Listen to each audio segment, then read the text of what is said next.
Hi, and welcome to another episode of I Mustache You Something. Today, my guest is Maggie, formerly Mitri, currently Ibrahim, sister of Mark Mitri, the beloved, wife of Samer Ibrahim, the debonair, and Maggie is also the team lead for the Agape Project, which we're all very proud of. And we hope that you have seen our work and are telling people about it. And I give Maggie a lot of credit for making it possible. And it's such a pleasure to talk to her today. Maggie, how are you? I'm good. How are you, Mina? I'm really happy to be here. So I think we discussed several things that we could talk about today, and I think one of them is something that you and I talk about a lot, which is how to best serve our community. So maybe you can tell us a little bit about how you kind of think about that and how your thoughts have evolved over the years. So I used to think that the best way to serve my community was to look for the spots that somebody was asking for someone to fill and just go fill those spots and do whatever that person asked me to do. Like, for example, I used to serve a lot in summer camp, which I loved, and they needed an assembly leader. And so, what I would do is I would go and I would be the assembly leader and I would shake up the auditorium of the Karma, and it was really fun. It was a lot of fun. Now I think about what hasn't somebody thought of yet. Like what isn't being done and what hasn't somebody thought of. So I actually think the Agape Project was kind of my answer to that in a time where the church was in a traumatic state. And even in my Sunday school service, I don't think about like, okay, how can I do this lesson in the curriculum in the best way? I think about what are we not doing and addressing at all, and how can I do that to the best of my ability with the talents that God has given me. So someone might hear what you're saying and think to themselves, well, we already do everything. We will never do everything. Never. So I'm I'm obviously not um, not one to think that we've done everything or that there's no room for improvement. But uh, what if someone were to take it personally in thinking, well, the church is perfect and it's the bride of Christ, and how can you question that there's anything missing? Well, I'm not saying that the church as the bride of Christ is not perfect. The church as my heart, the church for what it's supposed to be, the church for what it represents, the church will always be home for me. The church will never not be perfect. The church to me, its soul, its spirit, the love of the people that it's in it, that is the church. And that love and the church itself will never not be perfect. So that's not personal because we didn't do that. God did that. I'm not talking about the church as the place that I love, the home, the Holy Spirit, Christ's love for me in a building. I'm talking about me as a servant and all of us as servants. We are all trying our best. I firmly believe that we're all trying our best. But at the same time, I always feel like there is always room for improvement. And if I get to a day in my service where I think I've done everything, then I really should quit service because that to me, no, absolutely. Like, I fully believe that. To me, if I am a servant and I'm like, you know what, I'm the best servant ever, I am ready to serve, everyone should be like me, I'm the perfect servant, then I really need to quit service because to me, that's not the right spirit of a servant. So, how do we strike a balance between our desire to serve as best as we can with zeal and with energy, um, and not turn it into a kind of like vendetta or like uh, a constant uh, crusade to do certain things? Like, how do you strike that balance between improvement and moving forward while at the same time, you know, being positive about what we have already. And you alluded to it already. Right. I think for me, the key to having peace when serving, which is very difficult, is to never take things personally, Mm. ever. To me, if I'm working with somebody and they're not being the easiest to work with, or if I'm in a situation where I'm working with a kid or a parent or whatever, and they're not being easy, you literally have to look at that person as a whole person, not just the person in that moment that they're working with you. So it's just like in my teaching. Like when I teach, I don't look at the student that I'm working with and think to myself, this student is just this student for me. I see everything about this student. This student is a complete picture to me. I see that student for 45 minutes one day or 5 days a week. Well, actually online now, but 5 days a week, 45 minutes a day. I see 45 minutes of that student, and there are 24 hours in a day. You only ever see a small part of a person's complete picture. So to me, if you think to yourself, you never know the whole story of what someone's going through. You never know how hard they're trying. You don't know what's going on at home. That's literally teaching 101. They literally tell us that in undergrad, grad school, all your observation hours. You have to always remember that somebody is always going through something outside of what you see. And I think that has honestly been instrumental in me trying to keep my peace with service, because yes, service is very difficult. Yes, sometimes it can be difficult to not have conflict with people or whatever. But I really do believe this. Everybody's trying their best. They're trying their best, whether that's they're doing it out of obligation because they feel like they need to do it, or they're doing it out of love, but they don't have a lot to give. To me, it doesn't matter. They're trying, like they're really, really trying. And I also think open communication is the best thing. Like I used to be at a place where like I'm going to use Abuna Sam for a sec. I love Abuna Sam. Okay. I used to be at a place where I would be afraid to tell an Abuna or tell an older servant what I think. Okay. I honestly think that my relationship with the Abunas and the older servants in my life, and I mentioned Abuna Sam because I love Abuna Sam so much, and I literally tell him what I think. Like I just tell him what I think, and that's how our relationship is strong.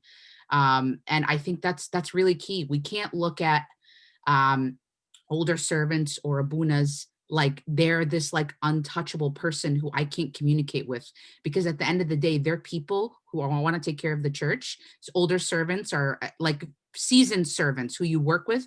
They're people who want to take care of the church and they want to make it better. And if you are honest and you give them that open communication, you don't go home after service and you're like I can't believe what happened today, whatever. And then you have that resentment, and that tends to ruin your relationship with service. So I think not taking things personally and open communication, those are the two most important things.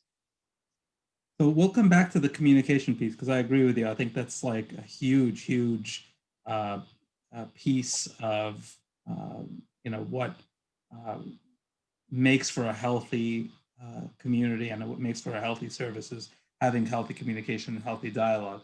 We'll come back to that, but first you alluded to your experience as a teacher. You said this is teaching 101. So Mhm. tell us a little bit about your teaching background and um, your master's degree, and some of those things that I know about that I think might be interesting to some of the people listening. So I'll tell you how I decided to become a teacher because it's actually really interesting.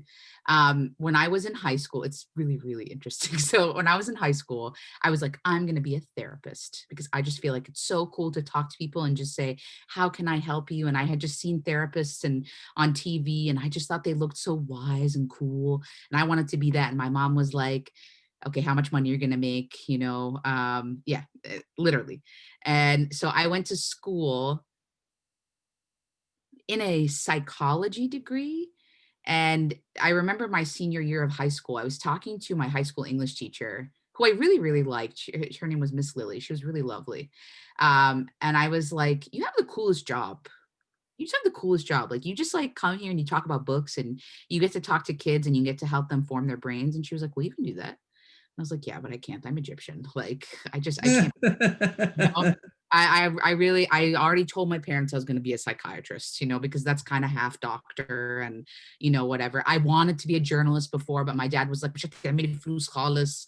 And, at the end of the day, psychiatrist was like the happy medium we all decided on. I went to we school. we We we all decided on, yes. And honestly, can I just tell you, My parents are amazing. Like, my parents were never the type to be like, "You have to do this." It was kind of like, "But we really want you to do this, you know? We would really like you to do this." And I really wanted to please my parents. So I was like, "Okay, fine." So I went to school. I did a double major in business administration, and, I'm just being real, um, and psychology, and it was, like, the worst year of my life. Like, I remember being in this class called macroeconomics, and I was like, "This is disgusting. This is terrible." And I literally withdrew from the class and changed my degree, like, or changed my major, like, halfway through that year, and I was just like, "I'm just gonna do this whole teaching thing because it's honestly the only thing that feels like it would be fun." And the rest is history. I got my bachelor's degree The in rest is English. the rest is English, yes. Cheesy dad jokes. That's what I love about you. Um, so I got my bachelor's degree in English literature and secondary education. And then I got my master's degree in English literature with a concentration as education, with a concentration on education as a form of activism. So one of the really cool things that I got to do when I was in grad school was I decided to write a full curriculum about how you could teach Middle Eastern memoir to affect social change in a post Boston bombing New England classroom. And Wow. I like got an award for it. People liked it. It was really cool. And I honestly, I worked on that for so long. It ended up being like 142 pages. People read it, they liked it, and I couldn't believe that I had done that while being so stressed out, but also having a lot of fun.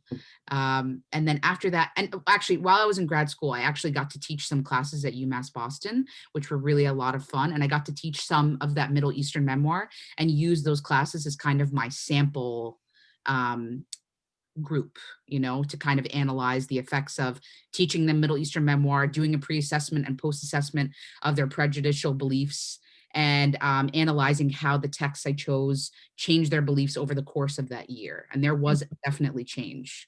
And then I went on to teach high school English, and I've been doing that ever since. It's been really great. That's That amazing. was 5 years ago when I started that. So, can you tie that into the Agape project a little bit? Because I think a lot of the things that you're talking about in terms of educating people that don't know what a Middle Eastern culture is, and that cultural competency, I think is just another form of cultural dialogue. And I think we are such a diverse community with, people in Egypt, people that are coming from Egypt, people that are from different parts of Egypt, people that have been here 1 year, people that have been here 10 years, 20 years, and sometimes the values and, the way that we see the world is not so determined by certain outside factors, right? So we're part of an acculturation process, and we're part of an acculturation dialogue in terms of figuring out what our culture really is. Like, what do we really believe? How do we really interact with each other? So, how has your training, your education, your thesis, your experience helped you to both see how that's unfolding in our community, and how does the Agape project kind of fit in, or as you call it, the Arabi project? um, how does that fit in that conversation? So I definitely believe that this is a turning point for our community. I feel like we've gotten to this place where we have to really look at ourselves and look at the holes that are in our community and address them. And there are systemic flaws in our community. And I have to just clarify, I don't think there are systemic flaws necessarily. And you could go on a long conversation about this, in my opinion, about being a young Coptic Orthodox Christian woman, although I don't think anything is perfect. But I think that culture has influenced our community in a way that is really dangerous, like truly dangerous. And there are things that we're doing in the agape project that I think are looking at those issues head on and being like, you know what, like we've all been thinking this for our whole lives. Let's talk about it. Let's analyze why we feel this way and let's change it. If it's not good, if it's not bringing us closer to Christ, then let's change it. Let's not be this way. And I think that's amazing. Honestly, I've never, I'm going to say something that's kind of controversial. Okay. I'm not happy that there have been victims or survivors of sexual abuse in our community. I'm not happy about that. No one is. Okay. I'm very sad. I'm disheartened. They were not treated as they should have been, and they deserve all the respect and the love in the world that they did not receive. However, we can use this moment to grow. And I've never been more excited to grow as a community. And I really think we will. I have to say, like, I've just been so surprised at like how open people are. And not everybody is. This is not everybody's cup of tea, but they're like the majority of people that we've been serving are so open and they just want to learn. Like they're like, I'm ready. I have questions. I want you to answer them, and I'm ready to learn and I'm ready to grow. And part of the really amazing thing is I remember I literally said these words 10 years ago. I was sitting with Sarah Joe and I was telling her, like, what if you could just take our church and take our community and just make it so that women are always equal to men and that we never feel judged and that we just always feel as welcomed in church as the boys. And what if we could just like teach everybody how to do that? And I literally remember that to this day because when we started this service, I literally was talking to Sarah one day and I was like, do you remember 10 years ago when we talked about how we wish we could fix all these things in our community and how we wish we could fix like how women feel, you know, how young girls feel, how we wish we could like make them feel more loved and more respected and more human. And I just feel like we're actually doing that now. And it's amazing. I I think that um, you mentioned earlier that you were afraid to speak up before, right? You said Uh, you speak were. up. What's that? Speak up about what? Just in general, like you're terrified to go to an older servant about something. You're terrified to go to an abun about something. You're scared of what. So um, why now? Like why are you less afraid now?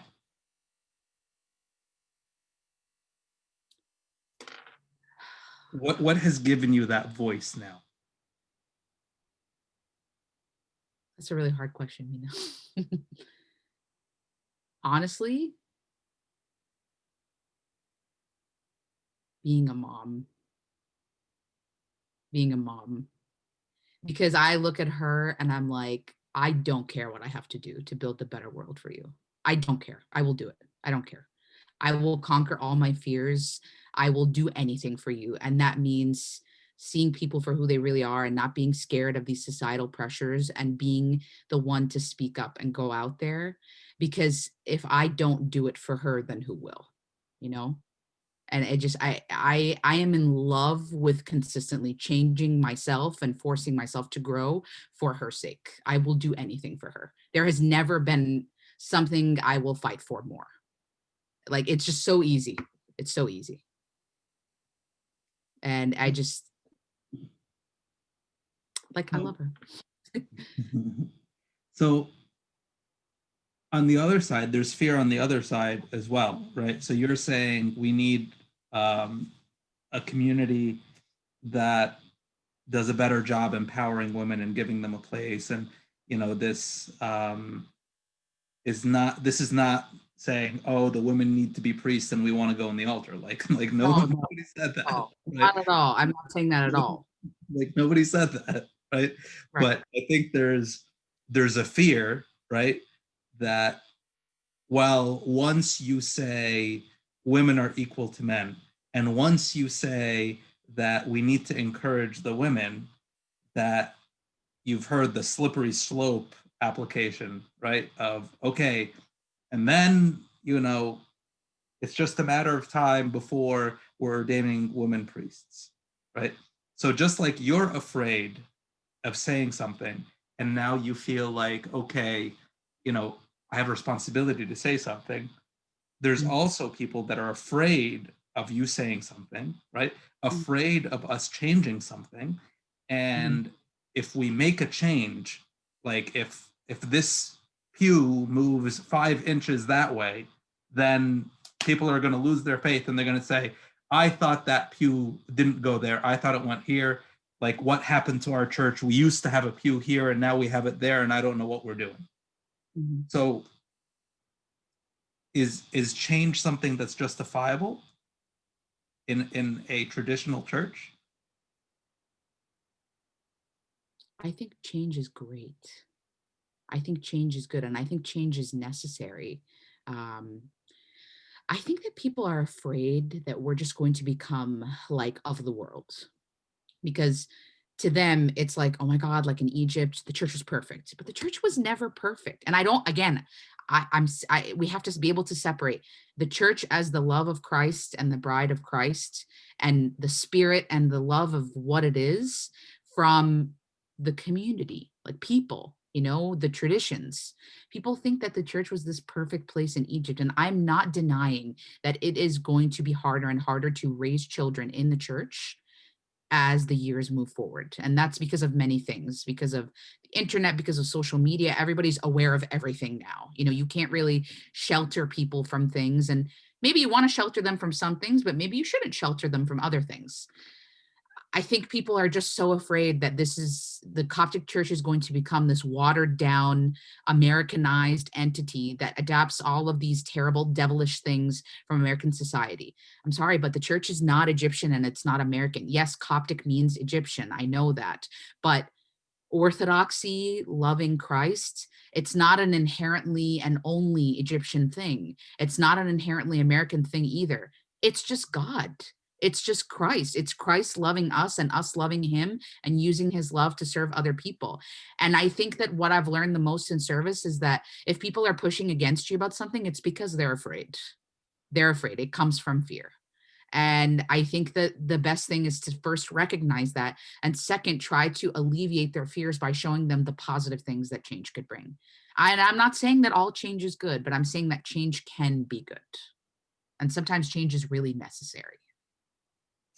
So are we able to make a distinction between what is fair game for change and what is off limits?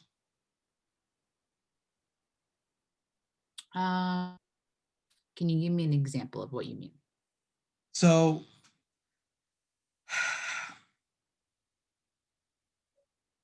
the the we don't want change perspective, right? The Like you said, like we don't want a watered down Americanized version of our faith, right?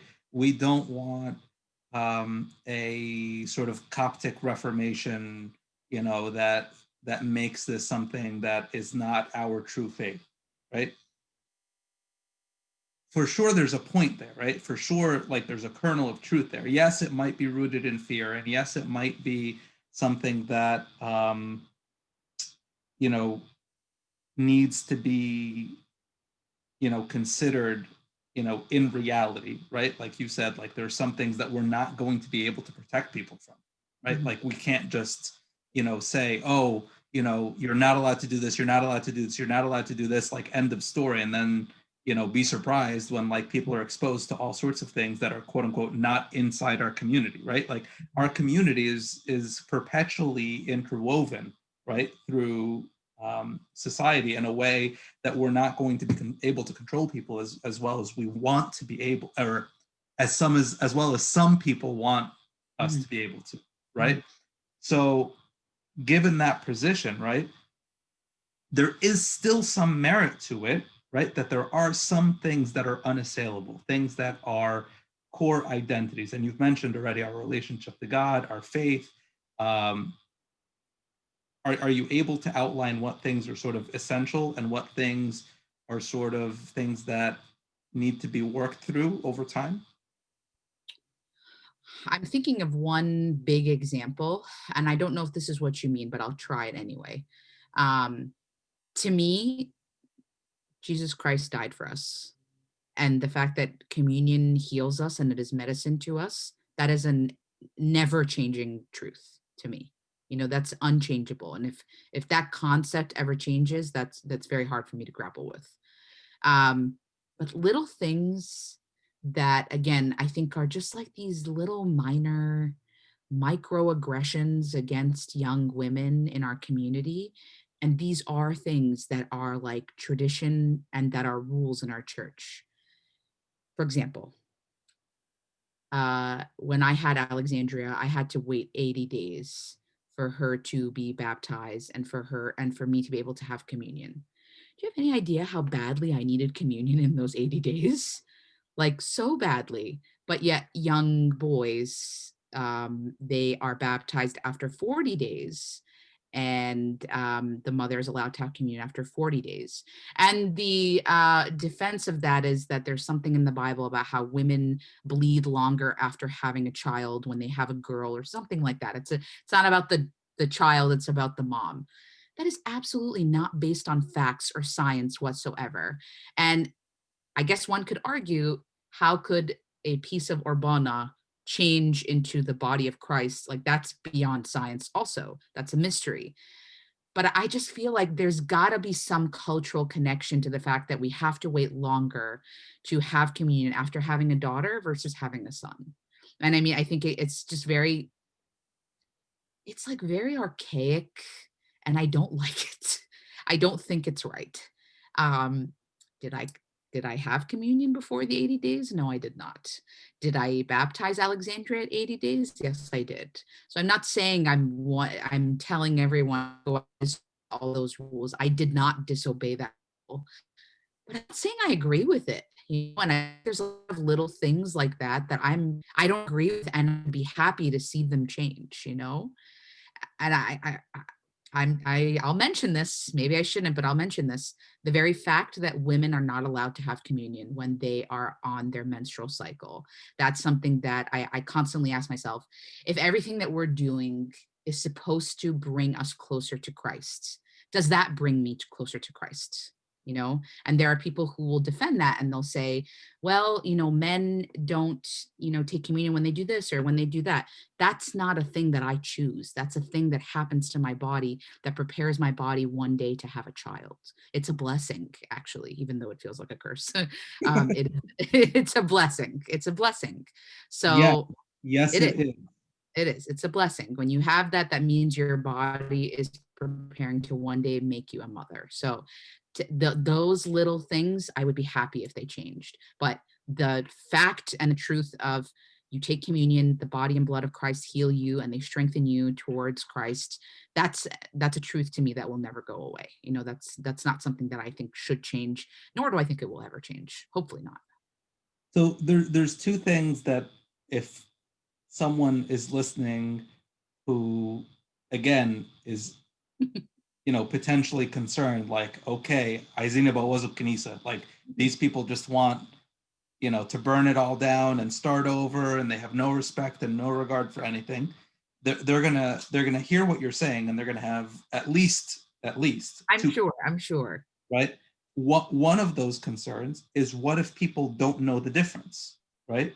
What if people don't know the difference between the mystery of the Eucharist, right? The bread and wine and the body and the blood, and the salvation that comes in partaking of the Eucharist, right? And our connection to God through this sacrament, and the what I would call the moving of the pew, where it's like, guys, this is very superficial stuff.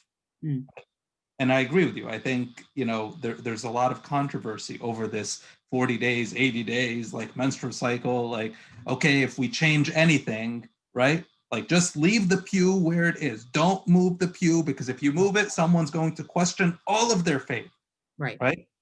So, what if they're saying, maybe I understand the difference, but what if, Tanto Flan or Uncle Misharif Mean, or, Tita, Giddo, They love to refer to the simple members of our community as if like, we're beyond education. We can't just clarify, okay, there's a difference.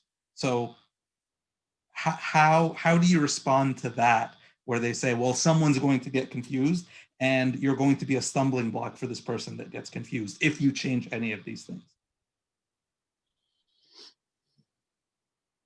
I just feel like I bring these thoughts because of who I am and my experiences. If somebody disagrees with me, that's totally okay. I don't think any less of them, but I'm allowed to say what I think based on my own personal experiences. And again, I'm not saying like burn the church down, and I mean that metaphorically, obviously.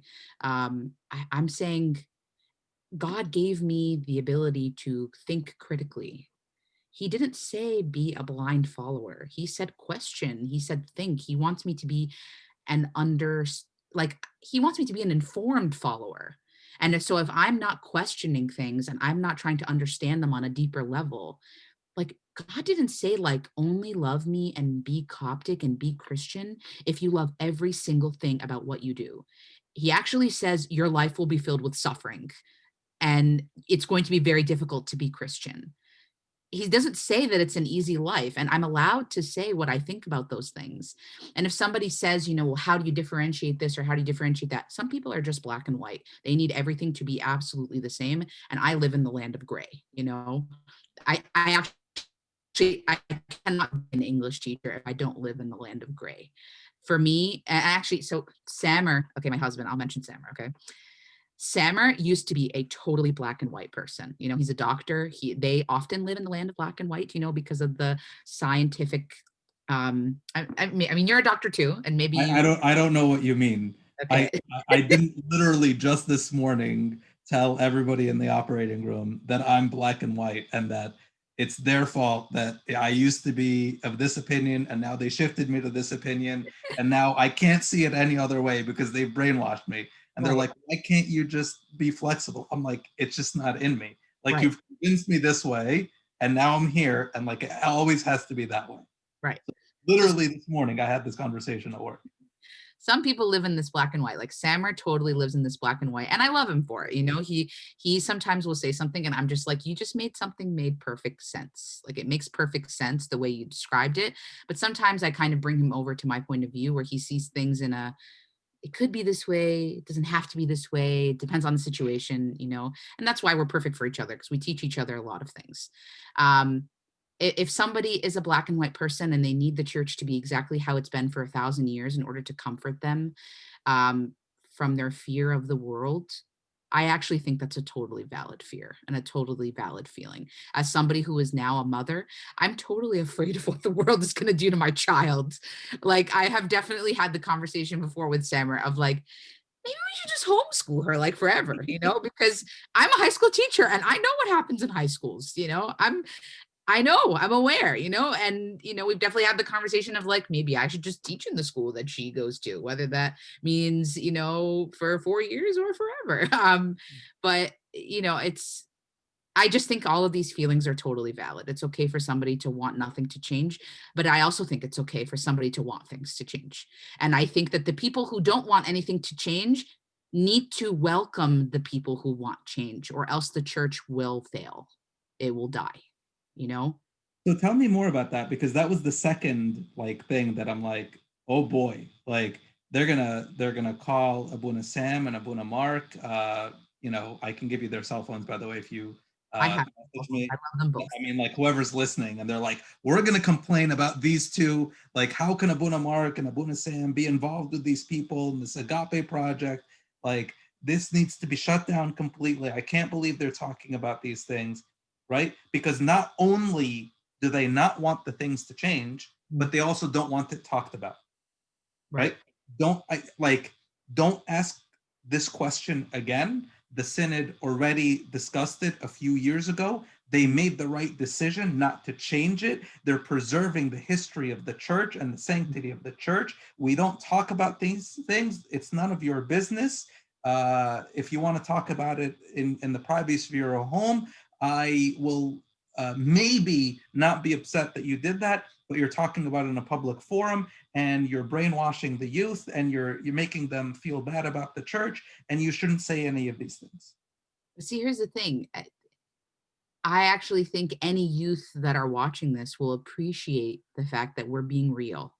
You know, I think they'll appreciate the fact that there are things that we like and there are things that we don't like, and it doesn't change how much we love God. You know, it doesn't change how much we love being Coptic. And it doesn't have to be a stumbling block if you welcome dialogue and you welcome conversation. And again, I'm not telling you that anybody should think what I think. What do I know? I'm just a person. I'm just a person, and that's okay. It's okay that I have different beliefs than somebody else. But and I was talking to Sammer about this, and we were saying probably the worst thing that has happened since the past 5 years of political events have occurred is that people don't know how to disagree without hating each other. They just don't. Like, if you disagree with someone now, whether you're a Trump supporter or a Biden supporter or God knows who supporter, you automatically hate that person for what they believe. And I don't think that's okay. I actually think that there's a way for all of us to have different thoughts and ideas, whether that's about church or the thing I said about the baptism or about your political beliefs or whatever, and still love each other and respect each other at the end of the day. And I really think that's what God wants. I don't think he's telling us all to think the same thing. I think he's telling us to be critical thinkers, to ask ourselves questions, to have doubts when we have them, and then come back to him stronger than ever. And love each other. Like, at the it sounds so hokey, okay? I don't even know if that's a word or kind of sandwich, but it like love. Love is the ultimate goal, right? To love Christ and to love each other.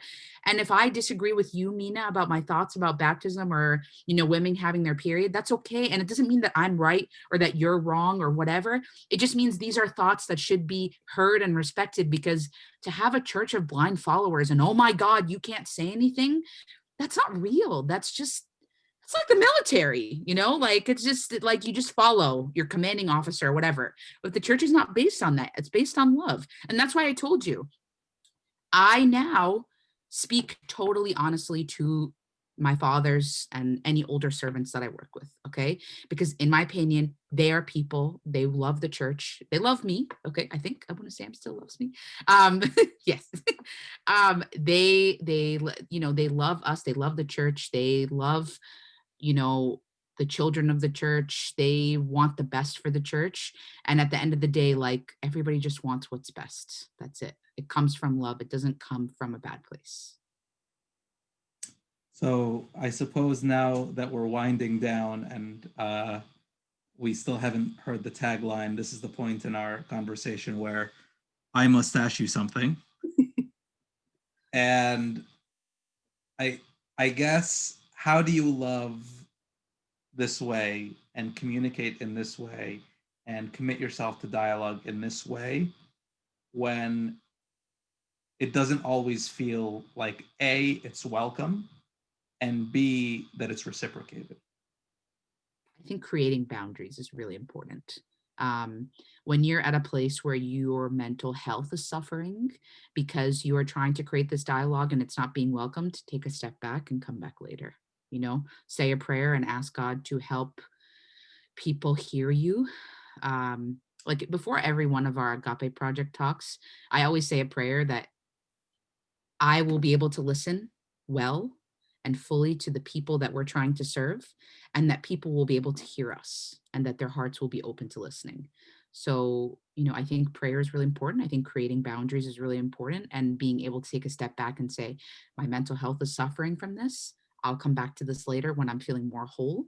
Because honestly, like there are times when I'm teaching, because teaching is just like a constantly giving thing. You just give and give and give until you're absolutely done. And I was like that, like my first year of teaching, where I would literally go home every day and I would just cry, because it's like you can't have a moment where you're off with high school kids. You can't have a moment like that, or else they will eat you alive. But when I learned to, like, prioritize self-care, prioritize prayer, it's like I can give and give and give all day to my students and I'm okay still, because I have moments to myself. I have moments where I take care of myself. I make sure I foster my heart, my brain, my soul with prayer, with communion, with just like having a moment to myself. And I think that's really important. Hope that answers your question.